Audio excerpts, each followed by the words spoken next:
रोने लगा। अब रोते रोते गया उसके पास, इतनी अदरक और तारा के पास।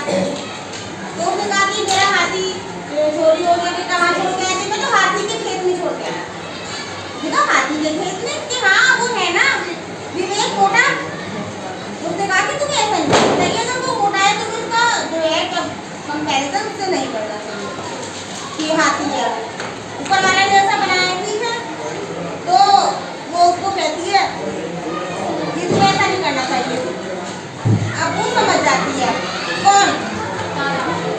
तारा समझ जाती है कि हाथी ने वो विवेक ने गायब किया है, ठीक है। अब वो जाते हैं उसके घर। अब वो वहाँ पे देखो ये बैठा है।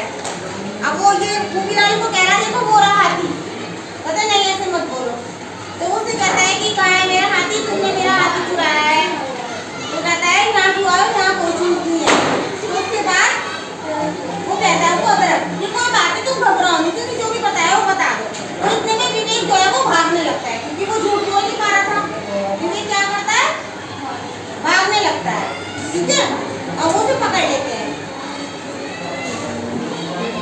तो वो कहता है कि रुक जाओ, कहता है कि वो खुद बताता है कि ये मुझे चिढ़ाता था और मैं सांवला भी हूँ, अदरक जैसा हूँ, उस वजह से मैं अपने मुंह पे पाउडर भी लगाया मेरे कई बार, लेकिन मैं गोरा हूँ। तो मैं इतना परेशान हो गया